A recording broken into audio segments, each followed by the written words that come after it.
Good evening. It's 6:30. Members of council are assembled when you're ready to begin. Thank you very much, Morgan. Good evening, everyone. I'd like to call to order this regular meeting of the Council of the Town of Saugeen Shores. Welcome all members, everyone in the gallery this evening, and everyone joining us via the live stream. We're glad everybody's with us. Second item on the agenda is the land acknowledgement, and Councillor Stack has that this evening. We acknowledge that we are meeting on the traditional lands and treaty territory of the Saugeen Ojibwe Nation, which consists of the Chippewas of Saugeen and the Chippewas of Nawash Unceded First Nation. We understand this land holds immense significance to the people of Saugeen Ojibwe Nation.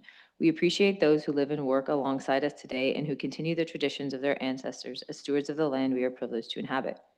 We thank them for their contributions they have made in both caring for the land and in shaping this community. We commit to truth and reconciliation, to acknowledging the truth about what happened to Indigenous peoples because of colonization, and to reconciliation, which begins with each and every one of us.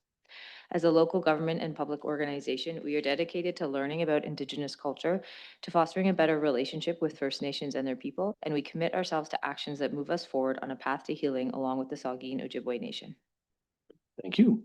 Third item on the agenda is disclosure of pecuniary interest. Any member have one of those you'd like to declare at this time? Seeing none, of course, you can do that anytime if you need to. We have no additions, deletions, or amendments, so we're on to the minutes. And I have a resolution here that council adopt the minutes of the regular council meeting of November 17, 2025 and November 24, 2025, and the business plan minutes of November 12, 2025 and November 26, 2025 as presented. Is there a mover and seconder? Moved by Councilor Grace, seconded by the Deputy Mayor. Questions or comments to the minutes? Seeing none, all in favor? That is carried. Okay. So that takes us, we don't have any open forum requests, no. So we're then on to delegations. We have two delegations this evening. Just remind both of our delegations that council's allotted 10 minutes for each of our delegations. We appreciate if you'd keep as closely to that timeline as you can. So the first one, 8.1, is from the Saugeen Memorial Hospital Foundation. We have Tracy Murray here this evening to give us that delegation. Ms. Murray, when you're ready. Thank you. There we go. So good evening, Mayor and members of council. Thank you for the chance to be here tonight in your beautiful new chambers. Very nice. I wanted to start tonight with a simple idea. Our hospitals in the Bright Shores Health System and across the province are community powered.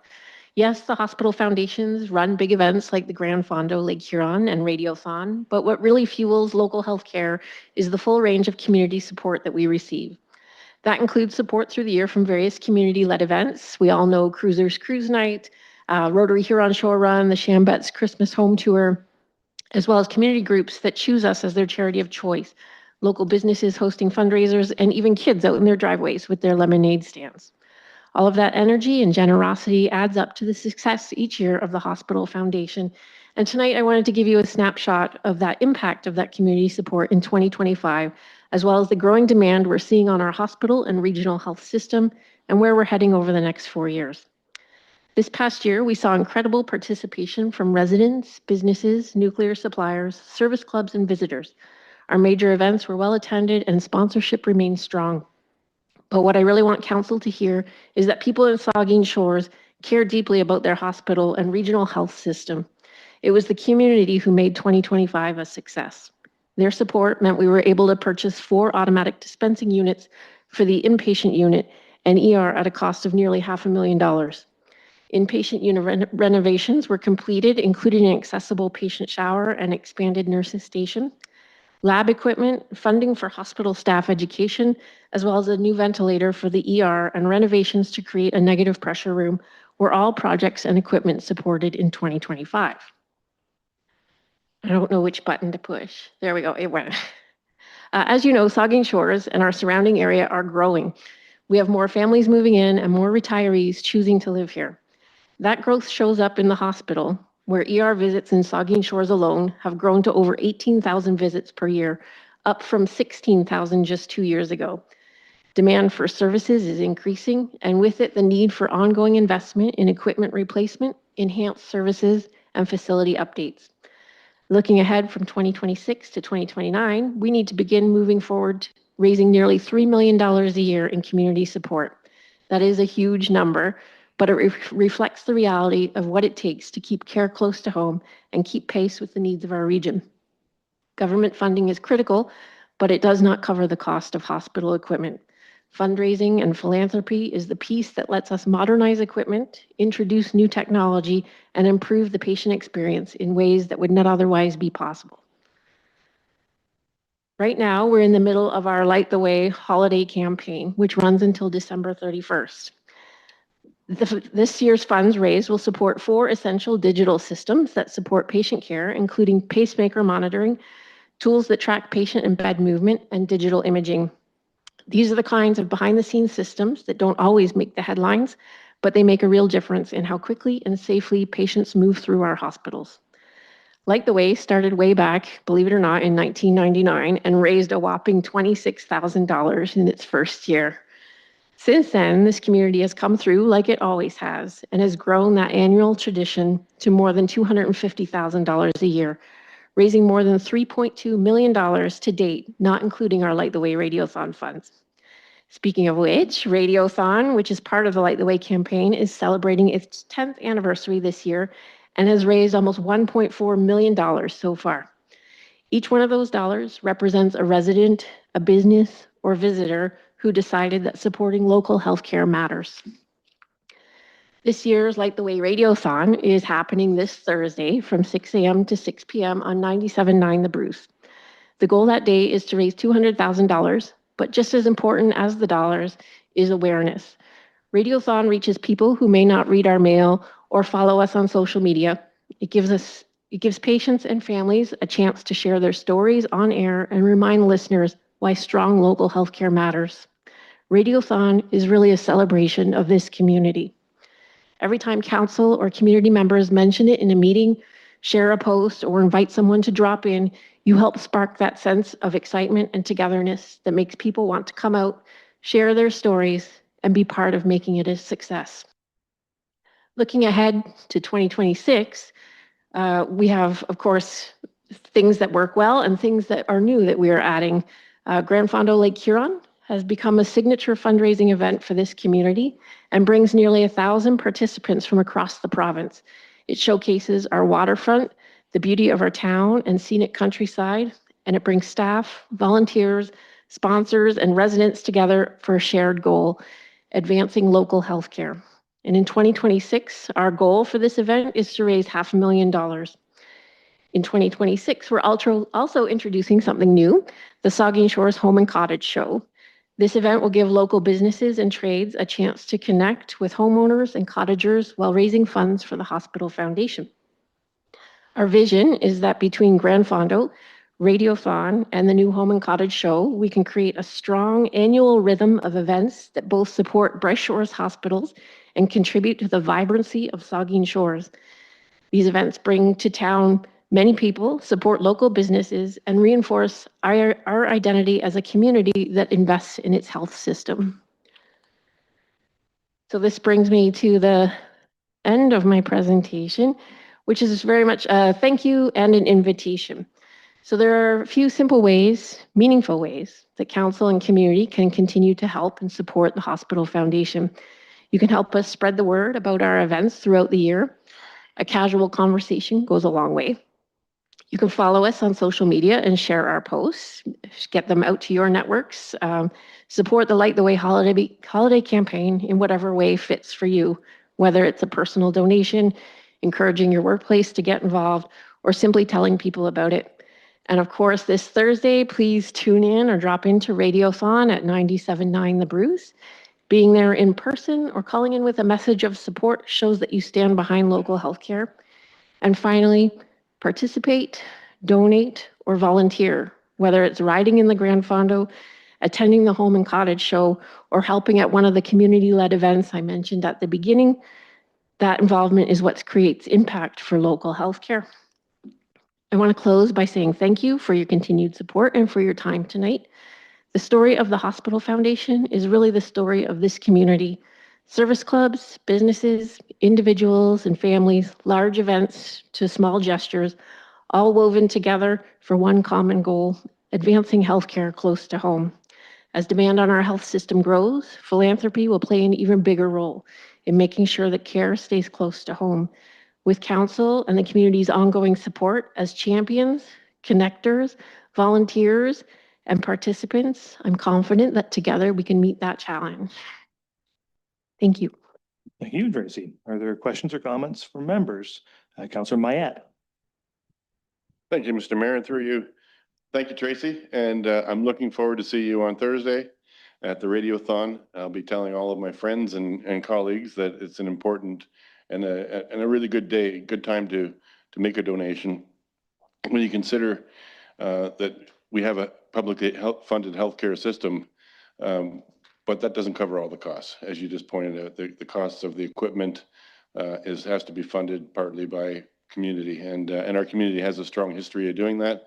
But when you consider, if you go not too far south into the United States, just a visit to the hospital can cost thousands and thousands of dollars through co-pays or if you're not insured at all. So we have a great system. So this is our chance to pay it forward. And I will be helping out with that on Thursday, and I'll see you there for lunch. I'll see you Thursday. Thank you. Councillor Davinsky. Thank you, Mr. Mayor. Through you, I'm going to toot my own horn here. It was 10 years ago that I was on the board of the Saugeen Memorial Hospital Foundation, and I happened to say, why don't we do this with the radio station? And I had a bunch of ideas with it. Never in a million years did I think this would build to what it is now. And I'm so proud of it. And I remember working with Tracy on this in the early years, and every year she'd come into the radio station and say, this is our goal this year. And every year I would say, we don't have a chance of making it.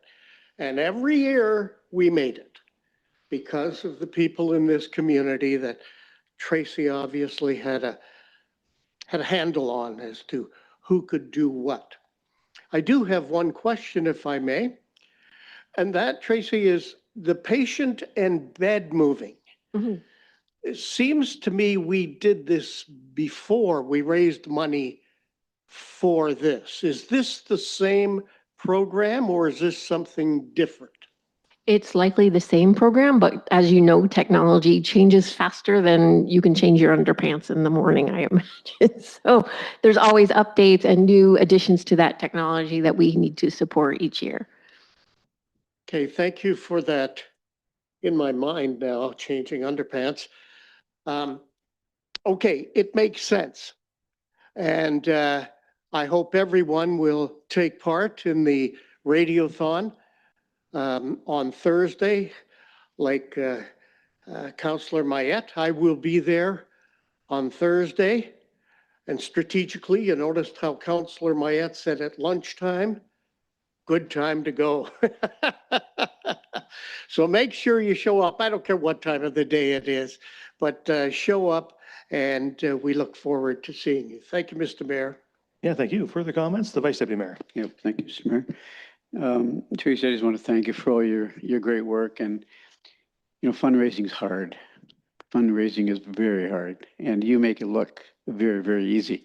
But I know it can be difficult. A lot of days I've been involved with a lot of fundraising campaigns, and it's hard. And I just wanted to congratulate you and thank you for all the great work you do and for making it look so easy, which it isn't. It's not easy, but it's fun. Thank you. Further comments, questions from members? I would just echo all those comments. Thank you for all the work you do, not only on the light the way, but you not only do you guys raise a lot of money, you do it in a way that makes the community better, right? You have so many great events that people have fun at, people enjoy, and just incidentally raise money for the hospital, right? So it's we're fortunate to have the Hospital Foundation because you help to create a great community and you help to create a great hospital. So so thank you for all your work there. It's nice to see you back at the Hospital Foundation. Nice to see you back in front of council, and I know we'll be seeing you again soon, and I'll be seeing you. I'll be there on Thursday morning as well, just like some of my colleagues. So we'll see you then. All right. Thank you so much. Thank you. Okay, so now we're on to our second delegation, 8.2, which is from the Saugeen Valley Conservation Authority with respect to their water quality program. And we have Emily Williamson here. Ms. Williamson, whenever you're ready. Hi, thank you everyone for having me here tonight. My name is Emily Williamson. I'm the water quality technician at Saugeen Valley Conservation Authority. Could you just speak right into the microphone there? Sorry. There you go. So tonight I'm going to be talking briefly about our water quality program. We released a 20-year report this year, which covers data from 2002 to present in our program. Water quality sampling began in our region in the 1960s, but in the year 2000, following the Walkerton water crisis, the province reestablished a more consistent program to monitor and protect water quality in our region. In 2012, SBCA created a secondary program to fill in the geographic gaps in the program. These programs have the goals of establishing baseline water quality data to observe long-term trends and to assess the overall effectiveness of watershed programs. Our program samples for a wide variety of parameters, but we focused on 5 key ones to talk about a little bit more in our report. This map shows all of the water quality sites in the Saugeen watershed. There is 2 located in Saugeen Shores, and those are the 2 we'll be talking more about tonight. So like I said, there's 5 key parameters that we focused on in our report. So I'll do a brief overview of the 5 of them before getting more into the data. So phosphorus and nitrogen are essential nutrients for the growth and productivity of aquatic plants and animals. They are both naturally occurring in watercourses and essential. However, they can also be introduced artificially through things like fertilizers, livestock manure, industrial emissions, and wastewater discharge. In high concentrations, they can act as pollutants to aquatic life. The province and the federal government outline objectives for these parameters. For phosphorus, we're looking for results at or below 0.03 milligrams per liter. And for nitrogen, the objective is 2.93 milligrams per liter. Chloride can be naturally occurring in watercourses, but typically in very low concentrations. Exceedances in watercourses are normally from human activities like road salting and industrial production. The provincial guideline for chloride in surface water is 120 milligrams per liter. Total suspended solids is the measure of the number of suspended particles in water. Particles can occur from many natural sources like sediment and organic and inorganic matter, but can be introduced in excess from things like erosion during high flows, stormwater runoff, development, and agriculture. The federal objective for total suspended solids is 30 milligrams per liter. The last parameter is E. coli. This is a group of bacteria that is found in the digestive systems of warm-blooded animals and is usually used as a marker of fecal contamination in water. It is not naturally occurring in aquatic systems. Our E. coli data is used to determine overall water quality for aquatic organisms and should not be used to assess water quality conditions for human consumption. So this graph shows the chloride concentrations from 2002 to 2024 in Saugeen Shores. We have 2 sites in Saugeen Shores. Q3 is located on Mill Creek just outside of Port Elgin, and Q4 is located on the Saugeen River outside of Burgoyne. So the blue line on the graph shows the average for this parameter for the entire watershed. Chloride concentrations are well below the federal objective, but as you can see, there is a slight trend showing results increasing over the years. This graph shows total phosphorus concentration in Saugeen Shores. This graph also has the provincial objective on it with the red line. So as you can see, results here are very frequently above the provincial objective, especially at the Mill Creek site in Port Elgin. So this is a parameter of concern for us. This graph shows nitrogen. Again, the results are showing that there's a gradual increasing trend. Overall, it is below the watershed average as well as the provincial objective, so that's a good sign. Total suspended solids shows that there is, again, a slight increase. In the last 10 years, the results have consistently been above the watershed average. E. coli in Saugeen Shores is generally well below the provincial objective. There are occasional exceedances and spikes, but this is to be expected and isn't a major red flag to us. So overall trends in Saugeen Shores, it shows that there are exceedances of the federal and provincial guidelines occasionally. Site Q3 on Mill Creek is a particular area of concern, especially with phosphorus levels being high here. Phosphorus, nitrogen, and chloride levels are also showing a trending increase over time. Our water quality program also has a benthic macroinvertebrate sampling component. Benthic invertebrates are stream bottom dwelling insects such as crustaceans, worms, mollusks, and insects in their larval phase. They are good indicators of water quality because they're very sensitive to their environments and react to pollutants. There's one site within the lower main Saugeen subwatershed, which includes Saugeen Shores. This recorded a decrease in species abundance from 318 to 273 individuals between 2015 and 2021. And over the same period, species richness increased from 11 to 17. An increase in species richness means that the variety of species has increased, and this is a positive thing. Lastly, what can the town of Saugeen Shores do to support water quality in this area? Firstly, continue to support SBCA's Category 3 water quality monitoring program. Our Category 3 program is a non-mandatory program that provides essential long-term data for understanding watershed health. Without this program, there is no mechanism to track improvement or to measure the impact of local investments. Consider land use planning tools that protect natural features and limit nutrient loading. This might include development setbacks from watercourses, vegetative buffers, or restrictions on tile drainage and nutrient applications near streams. Municipalities can also play a direct role in promoting or funding stewardship work. And municipalities can advocate for coordinating funding from provincial and federal sources. Investments in rural water quality can support agriculture, tourism, and long-term resilience of infrastructure. Thank you for having me here tonight. The full report, the full 20-year report has been provided to you. Please feel free to contact me directly in the future with any questions. Thank you. Thank you, Ms. Williamson. Questions or comments from the members? Councillor Halpin. Thank you, Mayor, and through you. Emily, thanks for your report. And you notice that nitrates and phosphorus are always higher in Q3. Is there a reason for that? Is it because, is that when crops are coming off, or there's more? Just a little explanation of that. So our program is more so set up to look at long-term trends as opposed to specific point sources of these types of things. So we're not set up to look at that type of thing. We can speculate. Things like phosphorus and nitrogen are typically introduced into water courses through agriculture, through development. So the Mill Creek area being more developed than the Saugeen and Burgoyne, it does make sense that it would be a little bit higher there.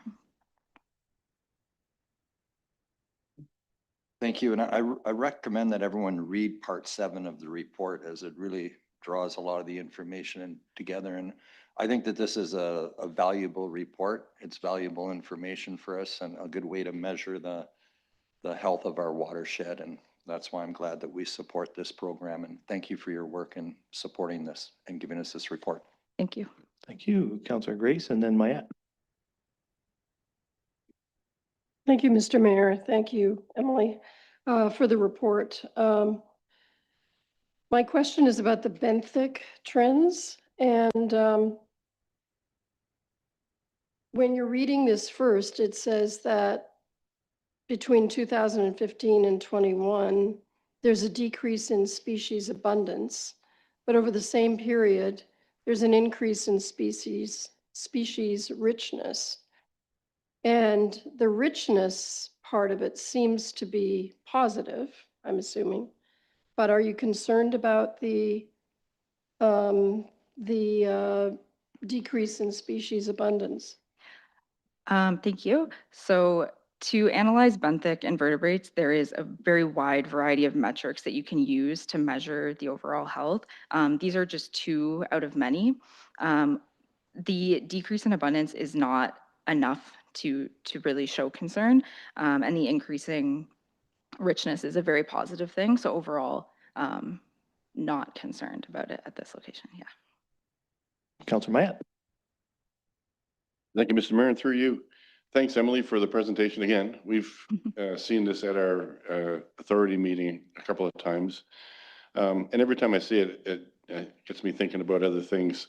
You said that we have 2 sample sites in Saugeen Shores, one on the Saugeen River and one on Mill Creek. It's interesting because the discharge of the Port Elgin water treatment plant used to exit into the Saugeen River, and in around 2015 or 2016, they changed it, and now it exits into Mill Creek, which eventually exits into the Saugeen River. So do you know exactly where the sampling point is? Do you think it's above or below the sewage treatment plant? I believe it is upstream, so above. Do you know where it is though on the river? Like, is it accessible from the road? Yes, it's at a bridge crossing. Okay, it's probably above then. 'Cause I don't think there's any bridges Believe it down is below. above. Yeah. All right, because, I mean, I understand that the report is not meant to extrapolate sourcial or causal factors, but one's mind naturally goes down that path when you see results like, or any kind of results like this. So, all right, thanks for that. Thank you. Further comments, questions from members? Well, thank you for this report, and this is valuable data, and I'm glad that the town opted into continuing to select this or collect it when the province changed the way that we fund these things. And so it's good that we're continuing to do it and that we have this data. And I think it's also, the province of Ontario has a lot of good programs. For example, the Environmental Farm Plan program, which is something that I think more and more farmers upstream and downstream on the Saugeen River are taking advantage of and should take advantage of. I suspect some of this increase we're seeing over time is due to an increased amount of agriculture activity up and down the Saugeen River. And that's not to say that farmers are doing anything wrong in particular. It's just that we are seeing more of that, less pasture and more intensive agricultural activity. So farmers have some options of things they can do, including, and the Environmental Farm Plan sets that out really well and gives farmers ways in which they can help to protect the watershed. So I have one on my own farm, and it was a great process. And so I just only raise it to encourage folks out there to do that as one way, perhaps, to help, keep phosphorus and nitrates out of the watershed. So anyway, good report, and we thank you for it and appreciate you giving us your time tonight. Thank you. Okay. So we are now on to item 9, reports of municipal officers and committees, and 9.1, the final 2026 business plan and budget report, and the Director of Corporate Services. Thank you, Mr. Mayor. The 2026 plan, excluding police, includes a 2.2 levy increase to support municipal operations, which is reflective of the inflation that we're facing here at the municipalities. The budget also includes a significant $19 reduction in the waste management fixed fee, and it has also included the planned annual increase to the future infrastructure special levy of $49 per average household. The budget reflects council's commitment to making financially responsible investments in our town's infrastructure and focuses on core services to ensure it makes life better for all our residents. Highlights of the business plan include housing affordability, where we are expanding housing options through incentive programs and strategic partnerships. We're focusing in on healthcare, where we're implementing recommendations from the municipal healthcare review to strengthen local healthcare access. For new nuclear readiness, we are supporting Bruce C's impact assessment, and we're preparing for growth related to new nuclear build opportunities. Shortly, we'll be seeing the opening of the Pride AWC, and we'll be managing that operation and programming in its first inaugural year in 2026. 2026 is also a big year because of the municipal election, and staff will be busy administering the election process and ensuring that we have voter engagement and accessibility. And on the environmental side, we're advancing climate action through FCM's partners for a climate protection program, and we're launching the 10,000 tree initiative. When the municipal increase of 2.2% is combined with police, the estimated education increase or tax, and the county budget, this will result in a blended tax rate of 3.82%, and that equates to approximately $202 on the average household. That is assessed by impact at $314,000. So in conclusion, the business plan and the budget will be deemed adopted on December the 12th. And I'd also like to recommend today, because we have newly attached to the report the BASRA budget, so that council pass a resolution to approve that budget. And that's everything I have for today. Okay, thank you. So there is a resolution, but that resolution relates to directing that we establish a tax levy bylaw and the fees and charges bylaw. So those both give effect to the budget. But before we consider that recommendation, I wanted to give an opportunity since the budget will be considered adopted on the 12th, 4 days from today. So this is the last opportunity that council has to amend the budget before it comes into effect. So before considering the recommendation tonight, I wanted to give members of council an opportunity if there were further amendments to the budget that you want to introduce. This is a chance to do that. I would just say that the purpose tonight is not really to debate the whole budget. We have done that. The point is if you have specific changes that you'd like to make, introduce them as resolutions. Council will debate those resolutions and decide on them appropriately. So if there are any proposed amendments, we'll consider them now. Councillor Dubinsky. Thank you, Mr. Mayor. My amendment would be I'm asking fellow councillors to turn down the 2026 budget, not necessarily because it's bad, it's good in its places, but doesn't go far enough. Taxpayers are demanding no tax increase, and we all agree that it's unrealistic. But there's no reason we can't reduce our 4.2% operating budget. Make it lower, and then reduce our blended rate of 3.8% lower as well. Taxpayers see the blended rate, and that's what they focus on because that's what they're going to pay. Right now, as Jim has indicated, on an average assessed home of $314,000, that's $202. Too much. Perhaps not for someone who owns an average assessed home or above, but it could be a challenge for those below those markers, including myself and many people I've talked to. If you look at the Saugeen Shores citizen comments on the budget, most comments talk about two things: reduce taxes or freeze them, and safety in the community, top two. We can't freeze taxes. We all agree that there is an opportunity to, we may not all agree, but there is an opportunity to reduce taxes by taking whatever amount is necessary out of tax stabilization, which is what we're trying to do, stabilize taxes for 2026 and apply it to the budget. I keep hearing we can't take money out of there because we'd have to put it back in 2027.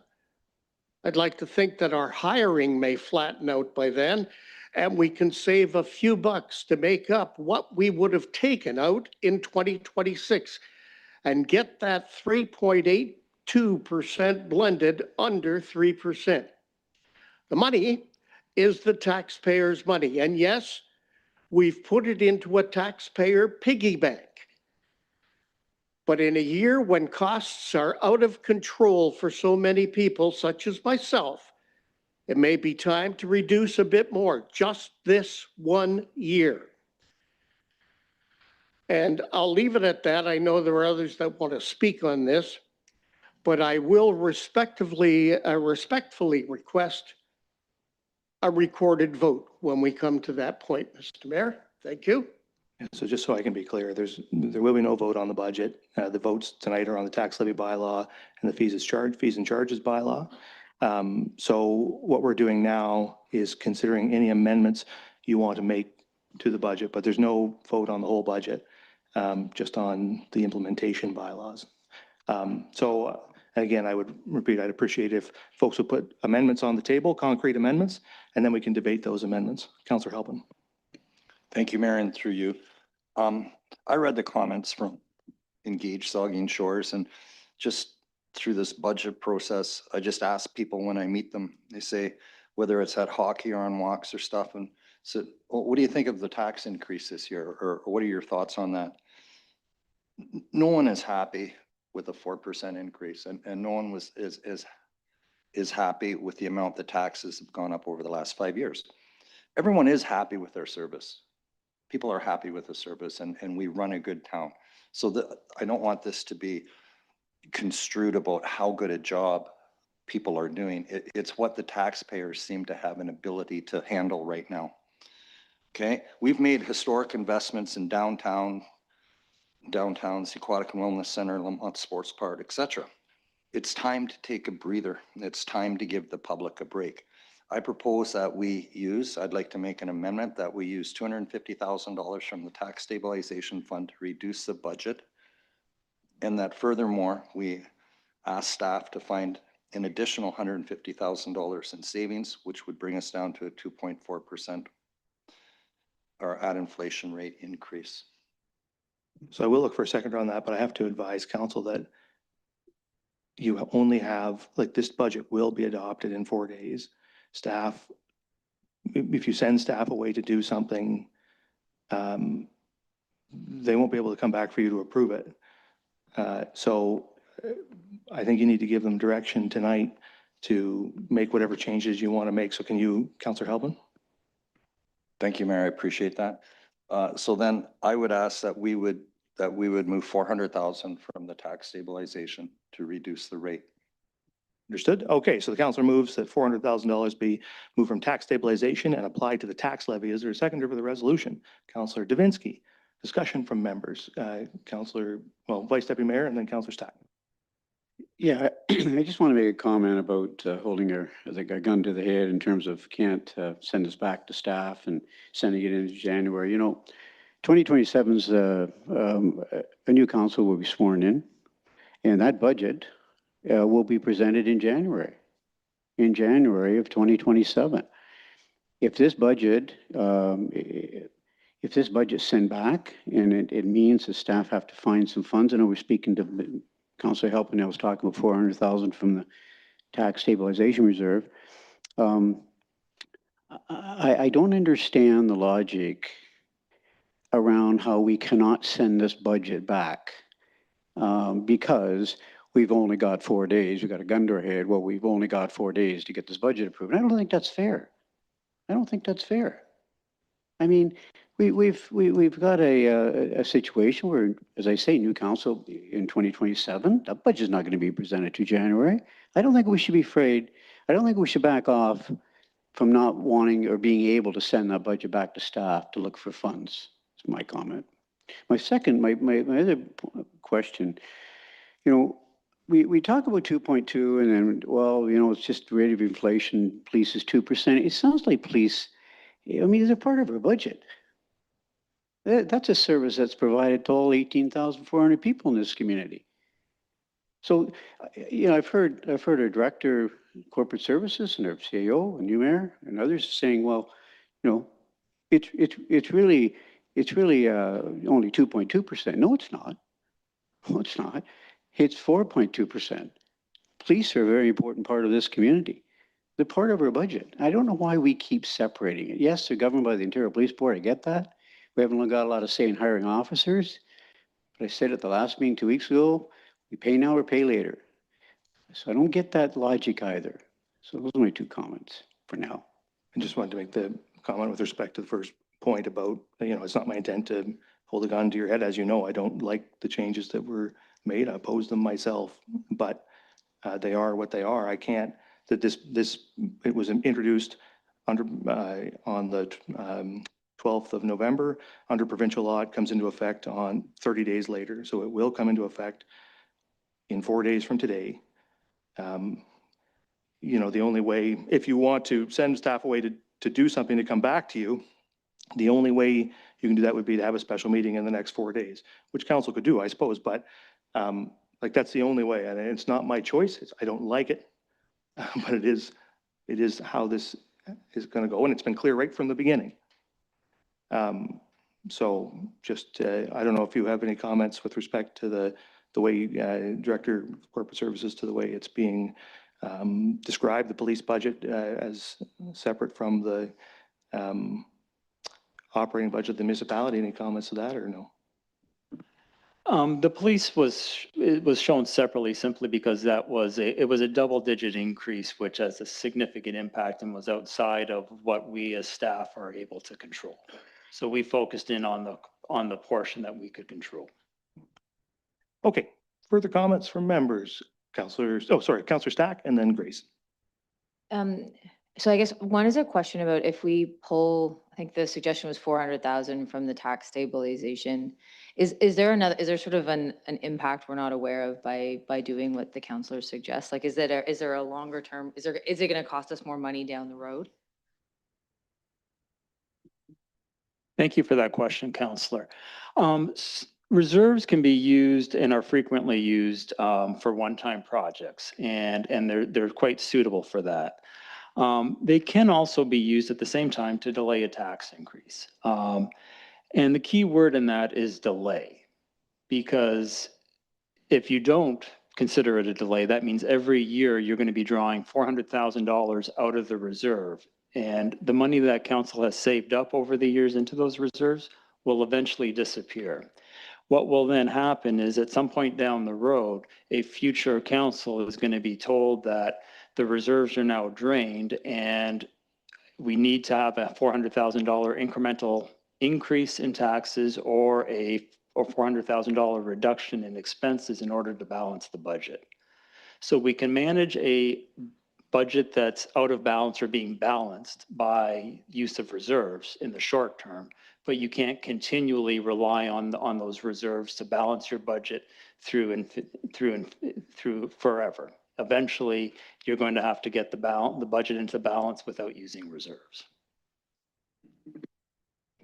Sorry, thank you. And then just, so I think to Councillor Halpin's point, like, I don't think we've received any positive feedback on the proposed tax increase. I struggle a bit because we're sort of on two sides here, right? Because nobody wants taxes to go up, because it's not just inflation, it's the cost of products, of services that have gone up disproportionate to what we see in CPI. But we also have a demand on these services, right? So we cut and then we don't get the service we want, and we're going to hear it too. So it is a difficult discussion. But having said that, I wonder once I don't know if we consider this, but maybe if we pause, or at least I'd suggest, I'm looking through some of our major initiatives for 2026, and I'm wondering, like, when I look at for example, the town hall and library master plan, I think it's 200K a year for consultants for design.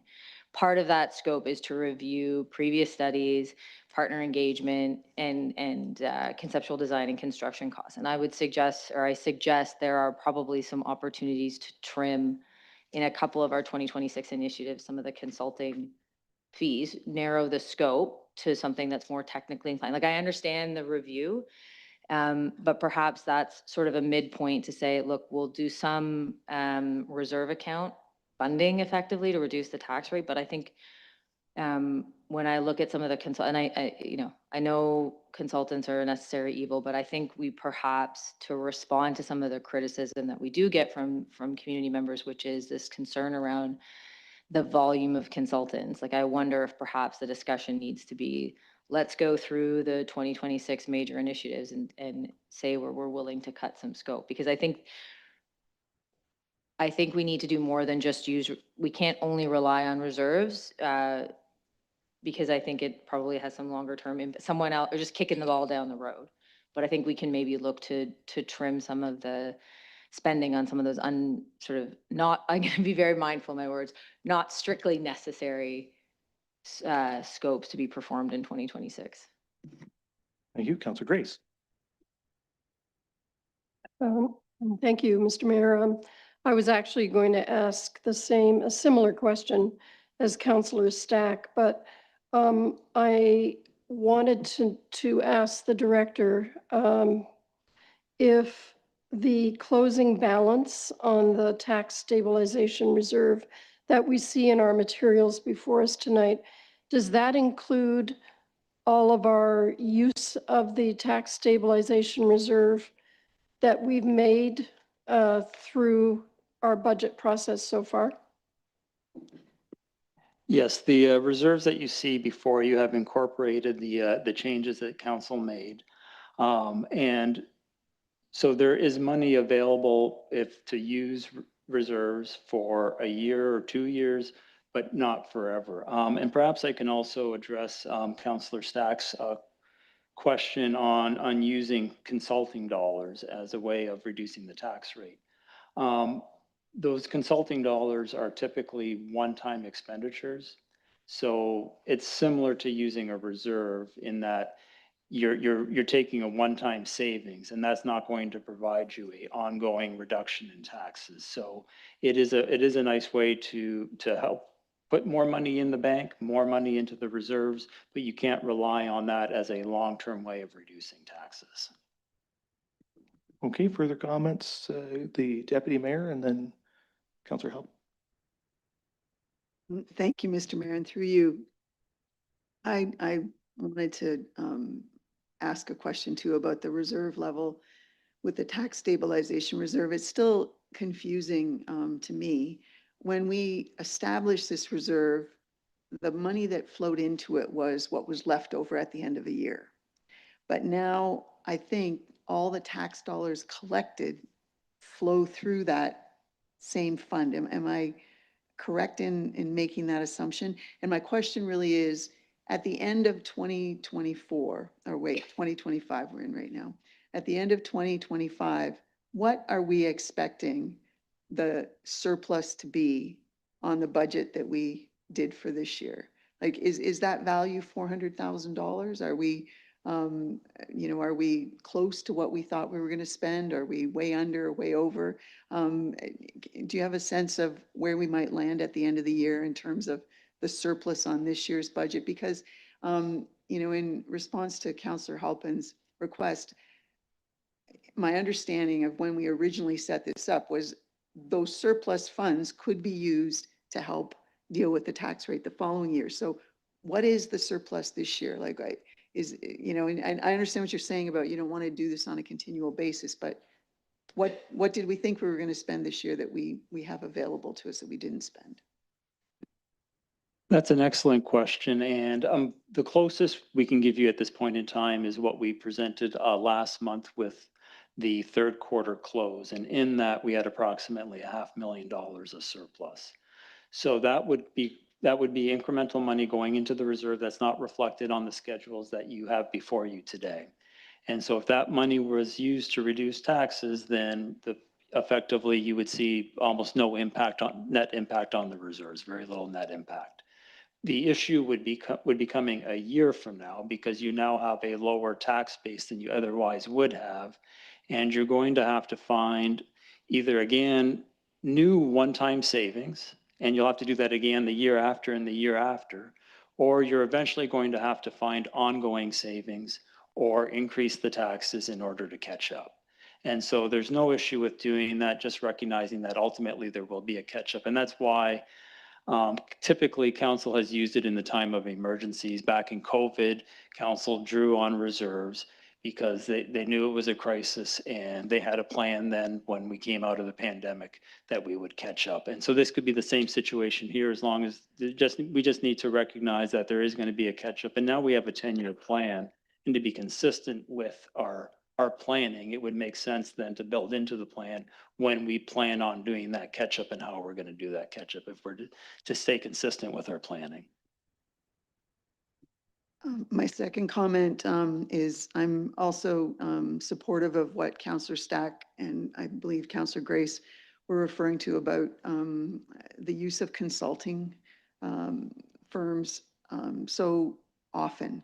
And I understand what the mayor is saying about this current budget, but I really hope that, going forward that we do our best to take advantage of the talent that we've hired and the depth of that talent with our own staff and hopefully reduce fees there. I do just want to speak up on behalf of the Southampton Town Hall and the library, though, that's a project that's been talked about for at least a decade now.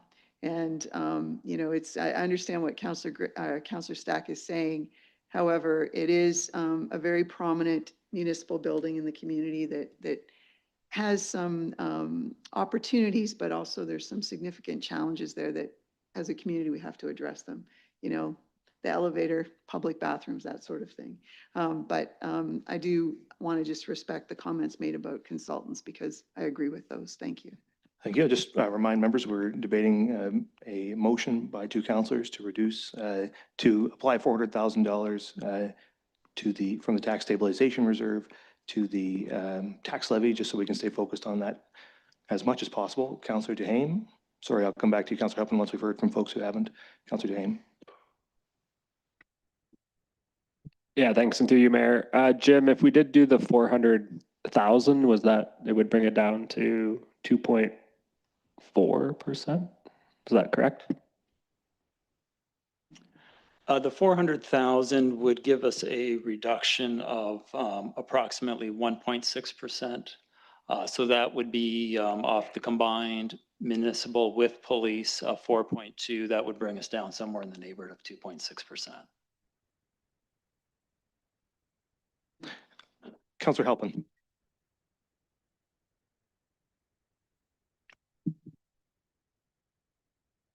Thank you, Mayor, and through you. I understand that we can't continually do this, use reserves for this, but I think a lot of the taxpayers feel that it's a rainy day, you know, and we put money away for a rainy day. And I think for a lot of them, it is a rainy day. There's quite a bit of tax fatigue.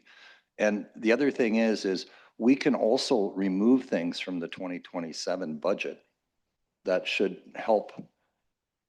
You know, we could remove $400,000 worth of spending in the 2027 budget so that we don't have to, you know, we won't be starting in the hole again.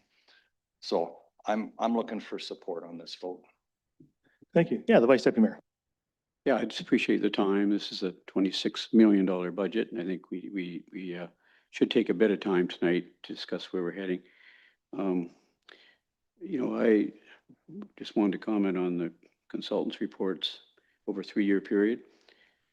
$100,000 was a grant for the physician recruitment study, but $535,000 in consultant reports and audits and studies. $535,000 in consultant reports.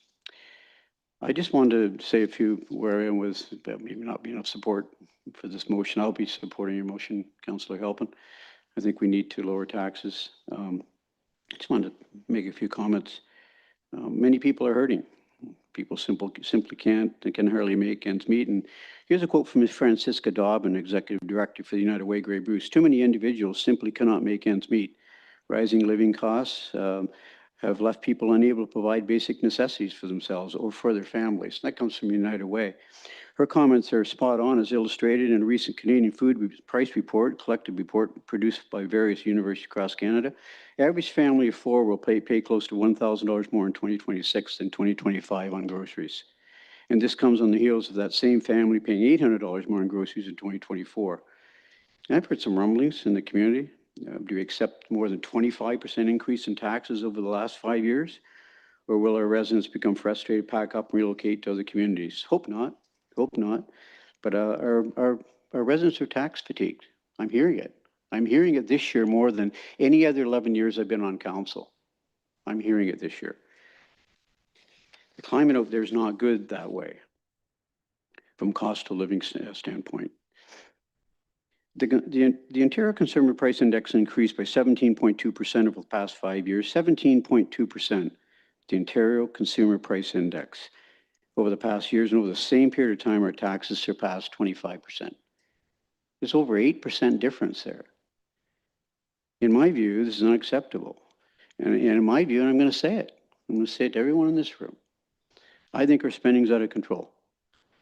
And I made those comments 1 year ago during budget deliberations, and I'm going to say it again this year. I know people shake their heads. What are you talking about, Myatt? Spending is not out of control. Yes, we've done great stuff with our wellness center and Lamont Sports Park, but we saved for that with the legacy fund. We did good budgeting over the years. We're paying for those services. I'm talking about new taxation. The water rates are increasing 4.6 next year. Hydro rates are increasing next year. And I mentioned earlier, the cost of groceries 2026 will increase by $100,000 for a family of 4. Our special levy increase is another $45 to $90 per year, and that's on top of our new police building special levy. So, you know, I just think that, and I'm disappointed to hear that we can't send this back. And I'm inclined to think, well, maybe we can send it back and say to staff, look, you got a couple, 2 or 3 days. Can you work hard on this and close the door for a day and talk about it?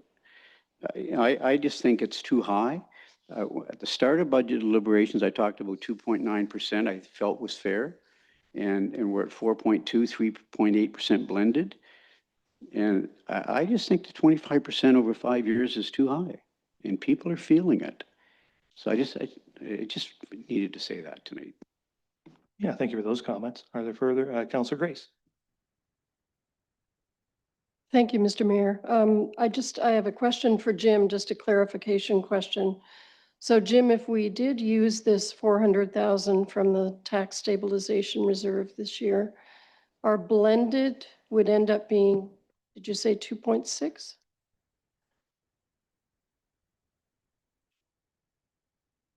The 2.6 would be for the municipality, including the police. It would not be the blended with education and with the county. I would need to do an extra calculation. It's a little more complicated to get that number.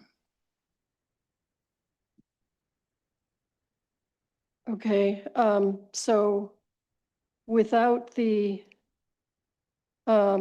without doing the blended, the other amount is 4.2, is that right? The we had from November the 26th, the 4.2% increase for the town with police and blended of 3.8. That 4.2 for town with police would be dropping to 2.6% with the use of reserves. Councillor Stack? Oh, Sorry, Councillor Grace. meant Yeah, sorry. no worries, sorry. So I do support Councillor Halpin's amendment. I don't believe that, I believe that we have done a lot of things to save a lot of money.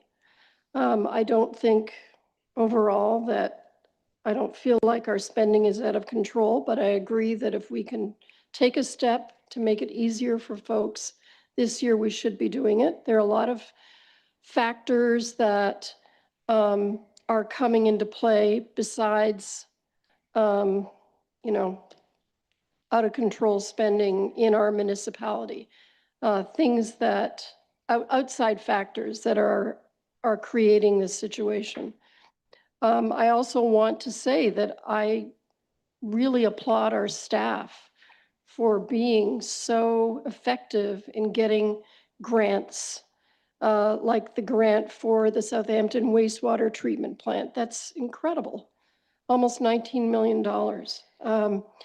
And there are others, just talking about the Southampton Town Hall and Library. I was talking with the Director of Community Services earlier, and the fact that staff is applying for a substantial grant to work on a feasibility study for that they're hoping. Well, there are many grants that we just did a AWC tour and heard about the grant from the Trillium Foundation of $100,000 for equipment. And so we are doing a lot of great things to cut down our expenses, but I agree that for this year, it is very tough. I'm reading those comments too. I'm reading those emails, and I support using the $400,000 from the tax stabilization reserve for this year. Okay, thank you. Councillor Stack and then Mayette. Another question about replenishing the tax reserve. So it's publicly announced that Westario is likely to be sold if that's approved by the shareholders and through the OEB. We will get a portion of that sale if it's approved. When we get that, let's just, again, I'm operating under the assumption, if it's fully approved, OEB approved, where would that, could we use some of that money to address this decision? So if we're doing the tax stabilization, when we get that money, whatever the final sum is, if it's approved, where does that money go? Because I know we're talking about making a cut, but if we're going to have a sale of a significant asset, where does that money go for the town?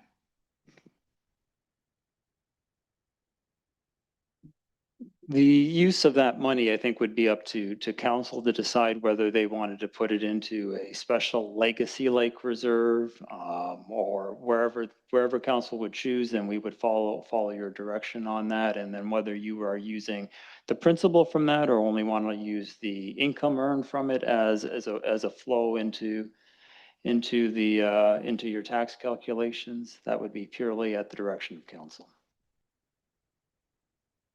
Okay, so I just wanted, so the only reason I'm asking is because when we're talking earlier about replenishing the tax stabilization reserve, we could theoretically provide direction that part of that gain would go towards replenishing. So we wouldn't be we wouldn't necessarily be playing catch up in further years. Is that an accurate summary?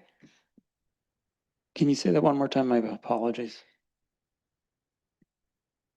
Sorry, so when we were talking earlier about replenishing, you sort of said it's you're just pushing the problem down the road. Like at some point we have to replenish. But if if we end up in a circumstance where we get a return, like a gain, presumably then we are in a position to provide direction to staff to put whatever XYZ amount towards replenishing what we've decided to use this year to reduce the tax burden on the public. It would certainly offer some opportunities for council to consider how to use that money. And just on a different note, if I may, back on the question of the blended, we believe it's approximately 3% would be the blended. So it would be 2.6 would be the town increase, and then the blended would be just under 3%. Okay, Councillor Mayette. Thank you, Mr. Mayor. I have two questions, but I'll start with the Westerio one. Could I just interrupt? I just want to caution council because we're waiting. I just don't want anybody to wade into anything that's still confidential on this subject. Okay. I would just ask you to be very cautious about what you say on the subject. It isn't public, as Councillor Stack said. Nothing she said was out of line, Yeah. but just keep it at that level, please. Okay, hypothetically, that if the sale goes through and it represents, some income, but it also represents a hole in the budget because we anticipated dividends from the corporation of Westerio. So it's not a complete windfall, but there is a potential that we could use some of those funds in the coming year if it comes to fruition. So, but the second thing was a big part of any budget is wages. And in this budget, we add quite a few positions associated with the Aquatics and Wellness Center. And those positions are, correct me if I'm wrong, fully funded by the budget as it is presented for 2026. But as the year goes on and that facility becomes open, and hopefully in a near perfect world, we have a tremendous uptake of sponsorship and sign up participants, that would offset. And I hope that in a year's time, when we're sitting here next November, say, we have Daniel come and tell us that our operating budget is in a surplus position to a great extent because of the success of that beautiful facility, which we had the pleasure of touring today. I don't see why people wouldn't sign up. It's a tremendous facility. So, I mean, there's a lot of variables, and this is a transitional year where we're bringing on quite a number of staff, which have to be represented in the budget, but those staff wages are anticipated to be offset significantly as the year goes on. So what I'm trying to say is, I guess the budget as presented has a whole lot of variables to it. So, I'm not fundamentally against using the tax stabilization reserve for this, but I've seen it done before, and there's a piper to pay down the road when you do that. So I go into this with caution. Thank you. Sure. Just for clarity, one thing. So the staff who are related to the Aquatics and Wellness Center are not represented in the tax levy. They're funded in a separately from the tax levy, so they're not impacting the tax levy. We have a separate business plan that's funding all of that. I just wanted to be clear about that. Councillor Davinsky. Thank you, Mr. Mayor. Councillor Halpin has moved that we take $400,000 out of tax stabilization. I have seconded that.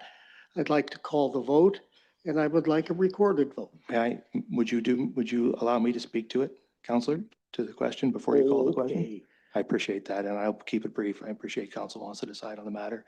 I just wanted to first say I appreciate all the comments from everybody, and I appreciate all the comments we're hearing from the public, and I understand the comments that my colleagues are making about it, and it is difficult out there, unquestionably, for lots of people, property owners included, folks who are paying property taxes. Council's impetus to do something about that is perfectly understandable. And perhaps using the tax stabilization reserve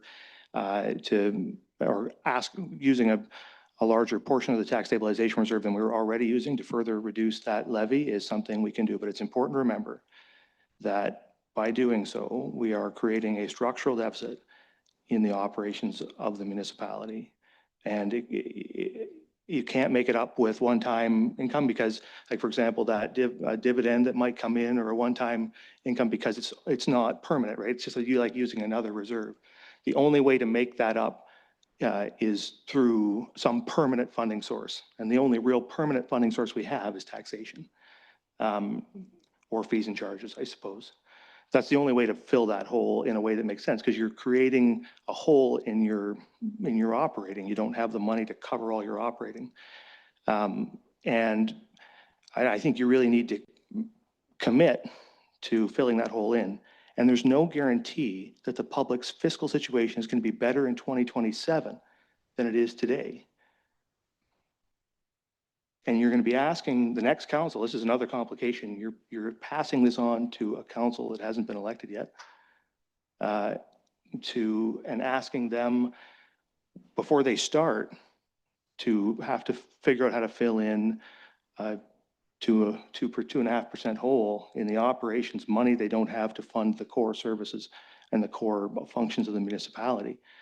That creates, and so at some point, staff may say, well, we have an inflationary increase at whatever inflation is next year, 2.5%, but then it's immediately a 5%, right? And then you have to use more reserves to draw that down. I saw that the County of Bruce got down a path of like that years ago, where it spiraled and spiraled in that process, and where we had to make it up. And you wonder why the tax increases from the County of Bruce are high now.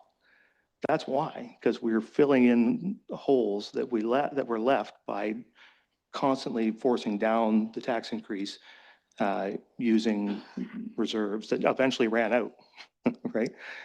Or got very low. So all of that to say, it creates a real gap in your budget, and you have to commit to fill it back in somehow at some point using permanent funds. And I think we need to be cognizant of what we're doing there when we do this. And that's fine. If council believes it is, as Jim said, if council believes this is a moment when the public for 1 year requires that kind of offset, so be it. But if for any of us who's still here next year, and for those who are coming in to follow us, we must be aware that we're going to have a big tax increase next year. The first thing staff comes with will be a big number, and it'll be hard to get it back down without increasing taxes. So those are my comments. Did you have one more, Councillor Halpin? Yes, Mayor, thank you. And through you, I'm happy to recommend cuts to the 2027 future initiatives right now, because I think that we can shave 400,000 off of the 2027 budget quite easily. And again, I'm not suggesting that this is a new policy, that we do this every year. It's a rainy day. And I would be happy to suggest cuts for 2027 now if council wanted to entertain that. What I would say too, that if you really want to get spending under control more than it is, and I guess I also don't secede that it's out of control. If you want to reduce the spending, that the municipality is undertaking, then what we need to do is a comprehensive review of the services the municipality provides and decide how we provide those, what level of service we need. We've just done a levels of service study. The public was pretty happy with the levels of service they're receiving, but that's what you need to do. And that's, you know, if you really want to reduce the size of the municipality and how much it costs to run it, I think you need to look permanently at how to make those kinds of changes. And that's how to do it, though. Like, just looking at, we already have taken all the one-time stuff out of this, and all of the capital's been separated. So what you have to do next to get at that, the operating piece, is look at what it costs to operate and look at the services you're providing and decide what that envelope is going to look like. So anyway, that's something that another council can look at in a year's time. But I think council wants tonight to move on with making a decision on this unless, yeah, the vice Just secretary. make one last comment and to your comment, Councillor Halpin, you know, and comments about spending isn't out of control. I believe it is. We've added 15 to 20 staff members in the last 5-6 years. Another 26 staff members that are set to be hired over the next 9 years. I lost that vote last year, 5-4. And so I think spending is under control. And I think this council needs to learn how to say no, in my view. It's my opinion. And, you know, a good start would be to cut about $300,000 in consultants reports over the next 2 years. They're in there. So I think that would be a real good start. Okay, so we've had a good debate on this. Oh, Councillor Stat. Yeah, I just wanted, so I take your point on sort of it'll be the next council's job to address this. I think it's also worth noting, however, that we are the current council who are responding to what our constituents are saying. So there's a bit of a catch-22 here. Like, yes, we are, and, you know, I assume many of the folks around the table will at least endeavor to be on the next council, but I think, you know, yes, it will cause us challenges it could perhaps cause challenges in the future, but I just, like, in my view, our job is to respond to the current needs. And yes, we are also supposed to look future forecasting, but if we're getting our doors pounded on to say we don't want a 3.82% increase this year, I think it's incumbent on us to respond accordingly. Yep, that's fair enough. All right, so Councillor Dehane. Yeah, just one more comment through you, Mayor. Thanks. Yeah, I just wanted to let people in Saugeen Shores know the police are getting 2 new officers. So the Engage platform comments where we want lower taxes, but we want public safety. There's a lot of changes in the Ontario Policing Act that have mandated a lot of these costs. 2 officers next year, probably $300,000. I think their budget was $600,000. I'll support this tonight. 2 officers next year, then ideally you wouldn't have any more the year after that. Tough to say. That's with a different board though, but I'll support it and hope for good budgeting, which I do believe the town and staff have done. So thanks, Jim, and everyone involved. So thanks. Okay, thank you. So we'll call a question and the council's call for a recorded vote. So we will have a recorded vote. Okay. So I believe the recommendation is to move 400,000 from tax stabilization and apply it to the tax levy. I will go in alphabetical order with Mayor Charbonneau at the end. So Councillor Davinsky, how do you? Yes. Councillor Duham, Yes. Councillor Grace, Yes. Councillor Halpin, Yes. Deputy Mayor Huber, No. Vice Deputy Mayor Myatt, Yes. Councillor Myatt, No. Councillor Stack, Yes. Mayor Charbonneau. Yes.